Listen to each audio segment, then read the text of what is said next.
nagapalaplag sang kamatuuran. Mabakod nga prinsipyo, reporter handa sa serbisyo. Kahapon, karon kag sa gihapon, kita magapadayon. Tinuig na nagligan, ikaw gihapon ang akon nga estasyon. Sa pagbutlak sang adlaw, sa pagtuhaw sang bituon, mga balita na may dala inspirasyon. Aksyon radyo, Bacolod man sa gihapon. Padayon Aksyon radyo, Bacolod saludo sa imo. Padayon Aksyon radyo, salamat kit sa pagserbisyo. Patas kag balanse, matuod nga mensahe, wala sang ginadampigan. Padayon Aksyon radyo. Una sa balita, una sa aksyon, sa Bacolod Aksyon Radio. Una sa balita, una sa aksyon, sa Bacolod Aksyon Radio. Ikaulog na na'y sabisan ang mga kalintangan.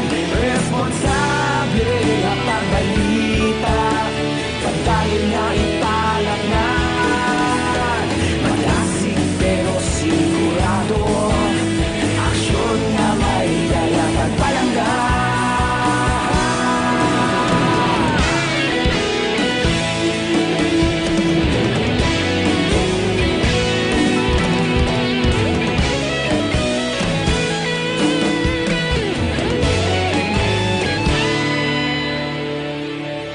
Padayon Aksyon radyo, Bacolod saludo sa imo. Padayon Aksyon radyo, salamat kit sa pagserbisyo. Padayon Aksyon radyo, Bacolod saludo sa imo. Padayon Aksyon radyo, salamat kit sa pagserbisyo.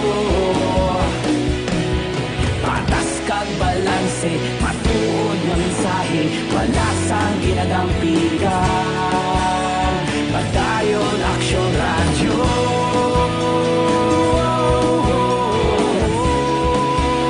Padayon Aksyon radyo.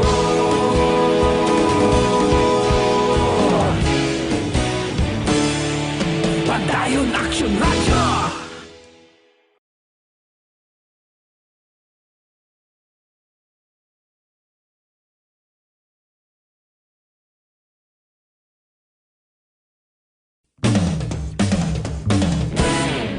Sa aksyon! Lasay sa 13 Action Radio Philippine Standard Time, kagaron sa litali na sang mga balita lokal. Pilaso ng saka mananagat matapos naghangan sing saka pulis samtang nagapatigayon sang Seaborne Patrol sa baybayong sakop sang banwa sang EB Magalona Merkules ang aga. Ang biktima ang kilala kay Bonifacio Diamante, 43 anyos sang Barangay 6A, siyudad sang Victoria sa ginpahayag ni EB Magalona PNP Chief of Police Captain Wilfredo Binaman Jr. Takna alas 5:40 sang gagahon sang naktuan sang bantay dagat nga illegal nga nagapanagat ang apat ka mga persona sa mga baybayon kagin imbitar nga mag-upod sa otoridad. Nakasakay na sa sakayan pandagat sang mga otoridad ang kapitan sang motorbangka nga wala pa ginhingadlana, apang nagpalagyo naman ang mga kaupdanan sini. Ginlagas sang otoridad ang motorbangka nga padulong sa Victoria sang hinali na lang nga nakabati sang lupok ang pulisa. Rason ko nga ini ang nagbalos man sang luthang o sarang M16 Armalite rifle. Ang pulis ang wala pa ginhingadlan ni Binoman samtang nagapadayon pa ang investigasyon.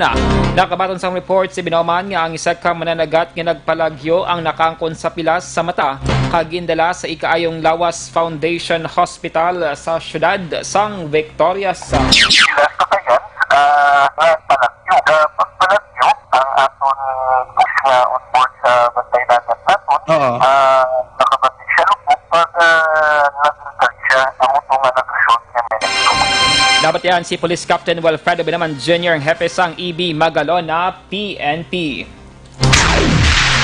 Samtang nagapadayon pang search and rescue operations ang Philippine Coast Guard, agud makita ang missing nga mangingisda matapos nagkulob ang motorbangka sa baybayon sang Barangay 1, Banwasang Ilog, sadtong Martes.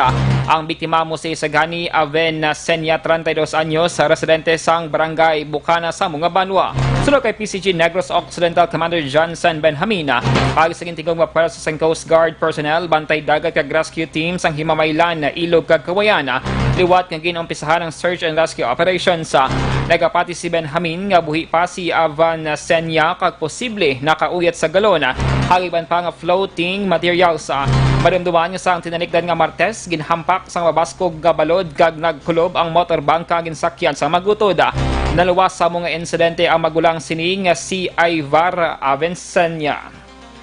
We're still hoping na makiyara mo lang pag-amboy-amboy sa galon or mga bagay man nga makalutaw para lang sa salawod niya possibly buwi siya. So we're still hoping ang fisherman sa buwi pa. Dapat yan si PCG Negros Occidental Commander Johnson Benjamin. Sa iban nga balita lokal, again pasiguro sang Consumers Group nga Power Watch pagi kay Secretary General Winnie Sancho nga ila pagatutukan ng isyu angod sa paglakip sa Seneco bilang isa sa 6 ka mga electric cooperatives sa pungsod Pilipinas nga wala nagtuman sa advisory sang ERC kasunod sang pandemya nga nag-igo sa pungsod. Sunod kay Sancho, suportado nilang panawagan ni Senador Sherwin Gatchalian nga dapat pa panaugan sang penalidad ini nga mga electric cooperative bangod ini nga aksyon ang nagdulot lamang sang dugang nga pasakit sa mga konsumidor. Sunod kay Sancho, ang hindi pagtuman sang Seneco sa mando sang ERC nga dapat ipaiway ang pagsukot sa universal charges, environmental charges kag feed-in tariff allowance ang isa ka klaro nga bayolasyon. Dugang pasiningahan ng ila grupo sa pagbulig sa mga konsumidor agud mapasiguro nga ma-refund ang ila ginbayad lakip ng paghimo sang legal nga aksyon kon kinahanglanon. Isa sinidi ang Seneco, no? Kaya anom sila mo. Ang ilang violation that according to ARC, it will come out with an order, no? To refund. Dapat yan si Power Watch Winnie Sancho. Samtang ginahikutar na sa Kabangkalan City PNP ang kaso nga reckless imprudence resulting to double homicide kag damage to property batok kay Antonio Antipatea, 33 anyos. Matapos nga aksidente nga nabungguan sang ginamaneho sining nga wing van ang duwa ka mga estudyante sa may Puloktar Apple, Barangay Kamingawan, syudad sa Kabangkalan sa tong Martes. Ang mga biktima Musanday Jamel Moya, 22 anyos, nagapuyo sa Barangay Inapoy kag Andre Bon Zapantla, 24 anyos, sang Barangay Pinaginpinan sa mga syudad. Ginpahayag ni Traffic Investigator Police Staff Sergeant John Ray Escorzuela, sikay sa motorsiklo ang mga biktima halin sa city proper padulong sa sur nga direksyon. Sang aksidente nga nabungguan sang wing van nga ginamaneho sang suspect. Nakahangkon sa malubang nga pilas sa mga biktima nga gitunaan sila kamatayon. Sunod kay Escorzuela, mga biktima ang manugradwan na kuntani sa kolehiyo apang napatay bangod sa aksidente.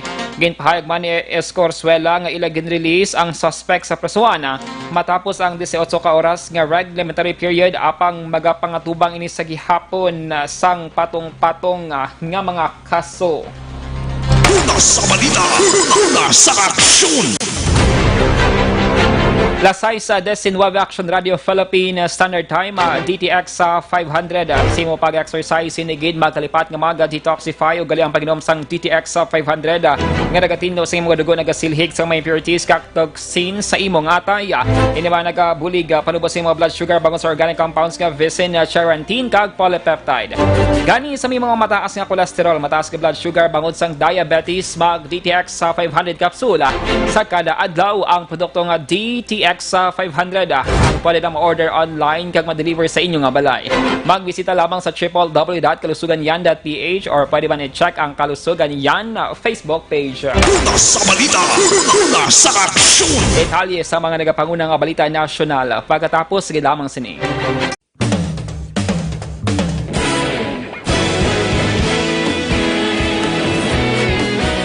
Naghakot sang pagpasidungog ang mga katapo programa kag drama sang DYEZ Action Radyo Bacolod sa Tingog kag Handurawan Awards 2020 sang KBP Negros Occidental Chapter. Ladies and gentlemen, our icon of radio in Negros Occidental this year goes to Eduardo de la Puente. Padayon Action Radio, Bacolod saludo. Gimpasidunggan bilang icon of radio si Eduardo de la Fuente, Anchorman of the Year, Art Tayhupon, Reporter of the Year, Brian Morden, News Presenter of the Year, Boy Duran, Special Awards for Administrative, Nani Kirao, Best Radio Drama, Ang Timbangan sang Katarungan, Best News Program for AM, Aksyon Balita Banat Bulid ni Aksyon Rex Cantong, kag Best Entertainment Program for AM, This Is My Life ni Tita Wilma Sugaton. Madamo gid ni salamat mga ka-aksyon sa inyo palagi na pagpamati. Una sa balita, una sa aksyon. Una sa balita, una sa aksyon. Una sa balita, una sa aksyon. Una sa balita, una sa aksyon. Una sa balita, una sa aksyon. Una sa balita, una sa aksyon. Una sa balita, una sa aksyon. Una sa balita, una sa aksyon. Una sa balita, una sa aksyon. Una sa balita, una sa aksyon. Sa Bacolod. Aksyon Radio. Sa dinami-dami ng usapin ngayon tungkol sa COVID-19, nangingibabaw ang tanong tungkol sa expanded testing. Ano nga ba ang expanded testing? Bago natin sagutin ito, mahalaga munang malaman natin kung ano ang confirmatory test para sa sakit na COVID-19. Ang reverse transcription polymerase chain reaction o RT-PCR ay isang laboratory test na tumutukoy sa mismong virus sa loob ng tao. Ang RT-PCR ang siya lamang test na ginagamit upang makonfirm ang sakit na ito. Kaya nitong alamin kung may virus na sa katawan ng isang tao bago pa man lumabas ang sintomas. Kaya naman sa ating expanded testing, RT-PCR ang ginagamit natin ngayon. Hindi ito katulad ng rapid antibody-based tests o RATs na tumutukoy lamang ng antibodies sa katawan. Sino-sino ang kabilang sa expanded testing? Sa expanded testing, ang mga sumusunod na mga tao na may history of travel sa isang lugar na may COVID-19 o nakisalamuha sa taong may COVID-19 ay sasailalim sa RT-PCR test. Una, mga pasyenteng may malubha at kritikal na kalagayan. Ikalawa, mga pasyenteng may edad 60 pataas, pasyenteng mayroong ibang sakit, o mga pasyenteng may maselang pagbubuntis. Ikatlo, mga pasyenteng may bahagyang sintomas. At ikaapat, iba pa nating kababayan at mga healthcare workers na walang sintomas ngunit may travel history o contact. Mayroon na tayong mga laboratorio na kayang gumawa ng RT-PCR sa Luzon, Visayas at Mindanao. Sa kasalukuyan, layunin ng ating gobyerno na tumaas pa ang health system capacity ng bansa upang matest sina lolo, lola, kuya at ate na pasok sa populasyong kailangan ng testing. Ginagawa natin ito upang mabigyan ng tama at agarang atensyong medikal ang mga pasyente at para matukoy ang iba pang tao na nakasalamuha nila. Mahalaga ang pagpapatest sa paglaban sa pandemya, pero mas mahalaga kung mapapanatili ang kalusugan ng ating katawan. Mas mainam kung lalabanan natin to ng sama-sama. Ika nga, prevention is better than cure. Mag-exercise, kumain ng tama, practice cough etiquette, sundin ang 1 meter rule sa physical distancing, maghugas ng kamay, at higit sa lahat, kung maaari ay magstay at home. Samahan kami sa susunod na video para malaman ang kaibahan ng RT-PCR sa RATs.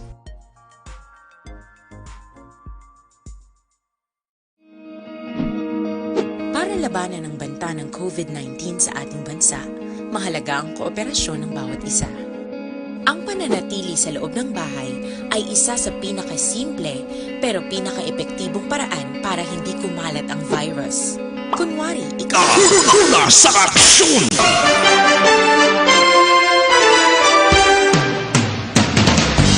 Lasay sa 24 Action Radio Philippine Standard Time kakaroon sa litali na sang balita nasyonal. Pahanugutan na ang back riding kung pag-angkas sa motorsiklo para sa mga mag-asawa, mag-live-in partner kag mag-nobyahanay. Sulod kay Interior Secretary Eduardo Anyo umpisa buwas ngedlaw Hulyo 10 Biyernes. Pahanugutan na ang pag-angkas sa motorsiklo. Lakip sa requirements no kay Anyo mo ang kinahanglan nga magpakita sa ang pruweba nga naga-istar ang nagangkasanay sa isa ka balay.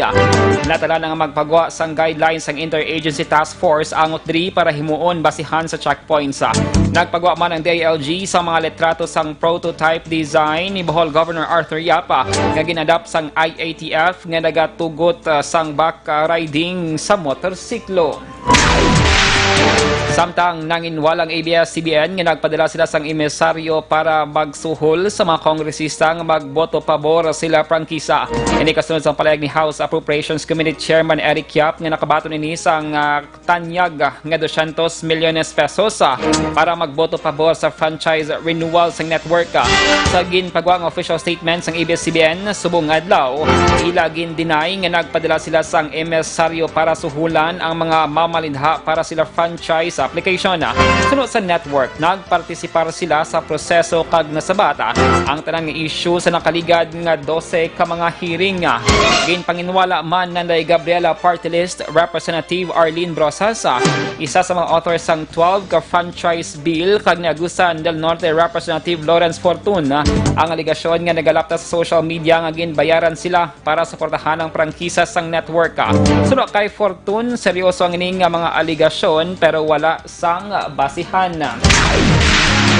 Samtang wala sang ni-record nga napatay bangon sa COVID-19 subong nga adlaw ini ang base sa ginpagwa nga datos sang Department of Health. Ang Pilipinas karon may bag-ong 1,395 COVID-19 cases nga ginalakipan sang 211 ka late cases kag 1,184 ka fresh cases. Bangon sini nagsaka na sa 51,754 ang COVID-19 cases sa pungsod kag 37,627 ang active cases. Sunod sa DOH, dugang 225 ang nakarecover sa masakit o kung kabugusan nga 12,813. Nagapabili naman sa 1,314 ang death toll sa pungsod o kung wala sang bag-o nga napatay subong nga adlaw. Sa katapusan nga balita nasyonal, nagpositibo sa COVID-19 ang 4 kadugang empleyado sang Senado. Inisuno kay Senador Leader o Senate ang Majority Leader Juan Miguel Zubiri. Sunod Senador naman nagpositibo ang tanan mga staff members sang Senadora. Dugang pa ni Zubiri ang mga pasyente ang tanan nagatrabaho sa Senate bilang kabahin sang skeleton force. Sa isa ka statement, ginpahayag naman ni Senate Secretary Mayra Villarica ang 4 ka mga pasyente ang karon naka-quarantine na kag ang ilang mga talatapan ang ginatrabahuan ang gain paidalom sa lockdown umpisa Hulyo 6 sa tubtob subong nga daw Hulyo 9. Magluwa sa 4 una na sadto na report ang kapin 18 ka mga naga-positibo nga empleyado sang Senado. 3 man ka senador ang naga-positibo sa virus sadto pero tanan ang naka-recover na. Una sa balita, una sa aksyon. Lasay sa 28 Action Radio Philippine Standard Time. Dugang nga mga balita pagkatapos gid lamang sini. Para labanan ang banta ng COVID-19 sa ating bansa, mahalaga ang kooperasyon ng bawat isa. Ang pananatili sa loob ng bahay ay isa sa pinakasimple pero pinaka-epektibong paraan para hindi kumalat ang virus. Kunwari, ikaw ang tuldok na ito. Malusog ka at malakas. Lumabas ka ng bahay.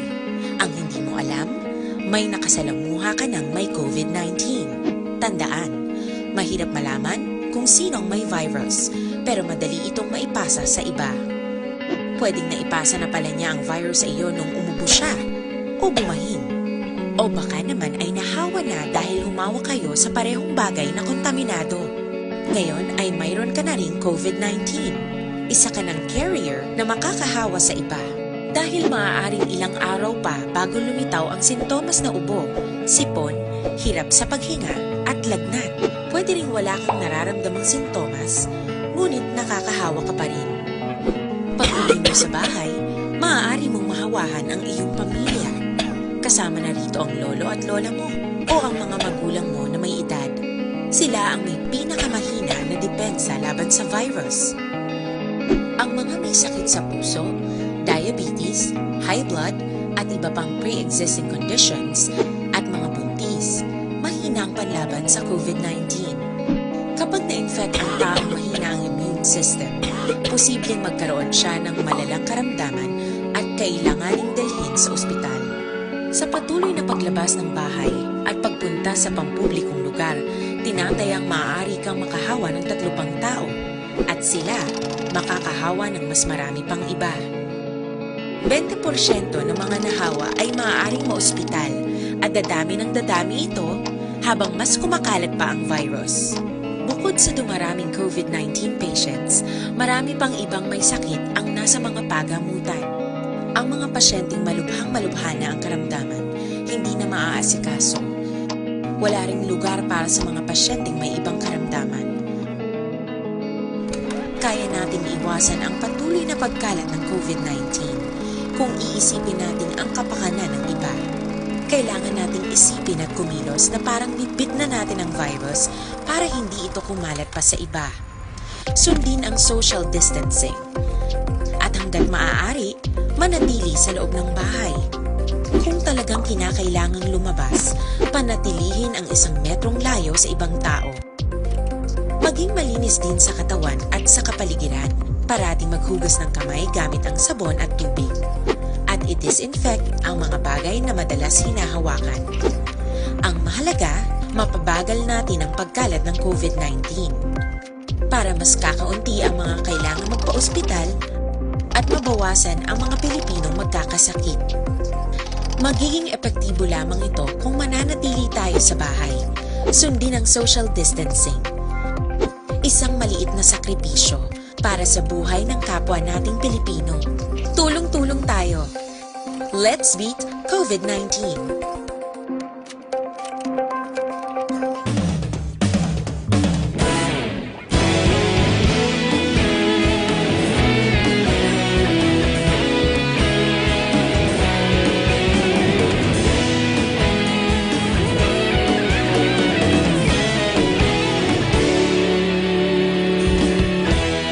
Agapasimbangwa, mabugnaw nga hangin nagadapyan na.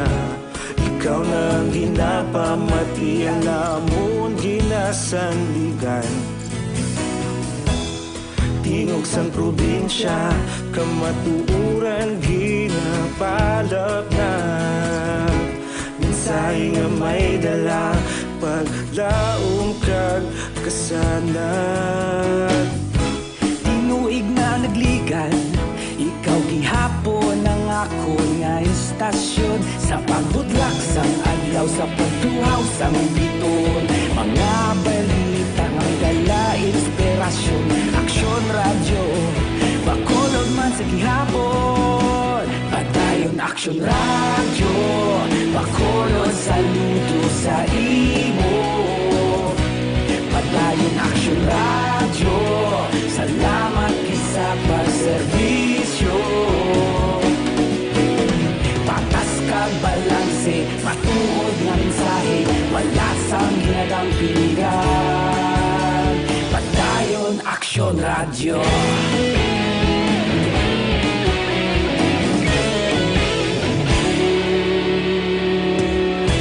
Pagkulunod kag negosanon, inyong pamatian. Stasyon nga nagapalaplag sang kamatuuran.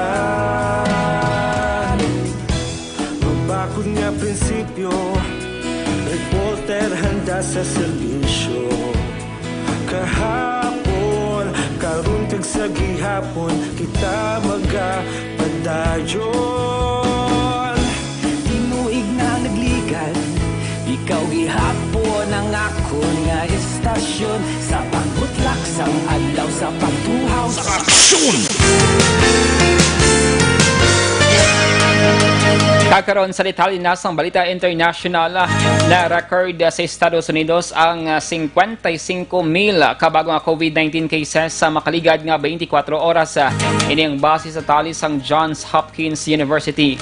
Bangon sini ang US ang mayara na sang 3,046,351 COVID-19 cases. Umpisa nga nagsugod ang pandemic. Na-record man sa US ang 833 kabagong nga nagkalamatay bangon sa virus. O kon may kabugusan nga 132,195 nga death toll. Una nangin pabutyag ni US President Donald Trump nga ang pagsaka sa kaso sa COVID-19 sa ilang lugar ang bangod sa pagpasangkad sa ilang testing capacity. Kinakabig sa karon nga COVID-19 hotspots ang Texas, Florida, Louisiana, kag Arizona. Una sa balita, una sa aksyon. Sa sports balita, basgin pabasog pa sang Brooklyn Nets ang ila sining roster matapos nga nagperma sang kontrata sa ila si veteran guard Jamal Crawford. Si Crawford nga 3-time 6-month of the year winner ang wala nagkahampang sa NBA umpisa 2018-2019 season. Siya ang nag-average sang 7.9 points kag 3.6 assists pero game para sa Phoenix Suns. Nag-intra si Crawford sa Nets kasunod nga may pila ka mga players ang team nga hindi mag-intra sa pag-restart sang season. Bangon sa COVID-19, lakip na Sanday, DeAndre Jordan, Spencer Dinwiddie, Taurean Prince, kag Wilson Chandler. Si Crawford ang naging kabahin sang 8 ka mga team sa NBA sa sulod sang 19 ka mga seasons. Una sa balita, una sa aksyon! Kag sa aton nga showbiz balita, ginpahayag sa actress kay beauty queen nga si Kylie Verzosa nga nakong nabulig siya nga mental health nga nakaupod niya sa lockdown ang nobyo nga si Jake Cuenca. Suno kay Kylie para malampuwasan ang depresyon, nagpangayo mainis ang bulig sa psychiatrista. Sa karon nakahibalo na si Kylie sa mabutang nga dapat likawan para hindi mag-trigger o kon magbalik ang iya depresyon. Suno pa sa beauty queen na pisal sang lockdown, iya sa gihapon na istorya ang iya pamilya kag importante man nga makapahuway sa pag-usar sang social media. Una sa balita, una sa aksyon! Lasay sa 36 Action Radio Philippines Standard Time. Inyo na batiala ang kabugusan ng mga balita sa Action Balita Evening Edition. Karon nga adlaw Huwebes, Hulyo 9, 2020. Sa liwat akong inyong tag balita Action Dale Salazar. Una sa balita, una sa Action sa Bacolod Action Radio.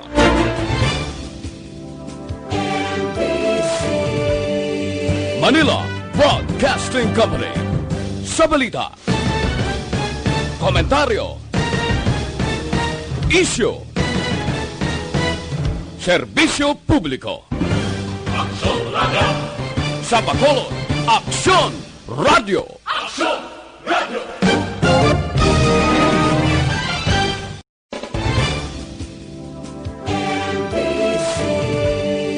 Manila Broadcasting Company. Sa balita, komentaryo, isyu, serbisyo publiko. Aksyon Radio. Sa Bacolod, Aksyon Radio. Aksyon Radio.